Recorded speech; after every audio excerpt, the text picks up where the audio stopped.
My name is Natanail Stefanov, and I happen to be part of the executive board of Sofia Tech Park. I regard myself as a startup enthusiast simply because I've been in the startup community for quite some time. And this is one of my passions, and I know many people around, and I've been driven by the fact that Bulgaria is a really great place for startups.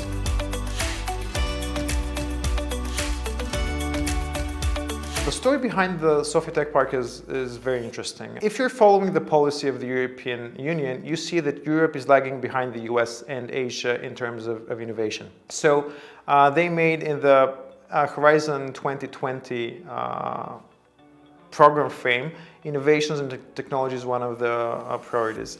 According to a lot of research, it has been found out that science and technological parks are one of they boost the innovation ecosystem simply because innovation, I truly believe that real innovation is the one which is being born in labs, not the next mobile app. Like there's nothing wrong in making the next mobile app or web platform, but real innovation, the one that the world has still not seen is in labs. And the idea of the science and tech parks is that they combine, first of all, research institutions also with academics, where the human talent and resources comes with companies, be it startups at the initial stage of development, also with larger corporations. So you have all the magic whenever you mingle all of these things. So this is how Sofia Tech Park was created, also as one of the ways of the government to support the innovation ecosystem. Now the role, I would say, first about the role and then why I'm here. The role of Sofia Tech Park, I would say, is crucially important. Sofia Tech Park is neither the government, it is not the government. Yes, it belongs to, let's say, the Ministry of Economy, but it's an independent entity on the one hand. So we try to act as an independent organization, and we're here to address the needs of the community, be it, I would say, the entrepreneurial and innovation community. The reason why I'm here, because as I mentioned, I regard myself as being a startup enthusiast. I come from let's say, the private world, but I saw that it's very difficult to understand someone else unless you're in their shoes. And because a fun fact was that I had my second startup be placed in this very building at the incubator before I had anything to do with Sofia Tech Park. And what we saw is that very often, in general, the government doesn't understand the needs of entrepreneurs simply because they're policymakers, they're not entrepreneurs, and vice versa. Entrepreneurs don't understand the government. So, according, let's say, by the book, a thing that helps is whenever people from the private world go in the public world and vice versa. So when I got invited to join the team of Sofia Tech Park, and this is what I truly believe that I'm doing, is being the connection between the startup community that I'm active part of, and also making the connection with the institutions and trying to explain like the viewpoint of everyone. So sometimes I've been thinking that I'm some kind of like a translator, or you may name it a diplomat.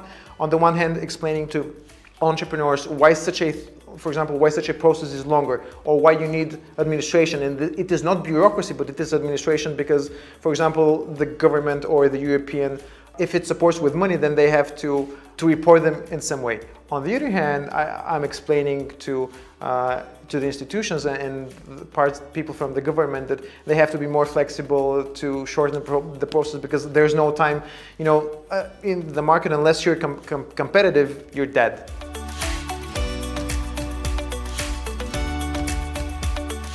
I don't see that many startups coming from the scientific and R&D world. And what compared to all the other great spaces like Campus X, Puzzle, and all of the other innovation hubs, and what differentiates Sofia Tech Park is our laboratories, and also the connection with the scientific world. So our role and our mission here is, first of all, to help Bulgarian scientists to make more applied science and not fundamental. And the second thing is to be able to commercialize this science and this innovation. So this is why we have different type of projects. So for example, in most cases, whenever a company, be it a startup or a larger company, has a specific industrial problem, we would try to solve it through science. The other way around is also, if you have a small startup that have some good research ideas, and if these are young researchers or students, they wouldn't have the infrastructure to be able to do their testing. So we're helping them both with infrastructure and also with academic advice.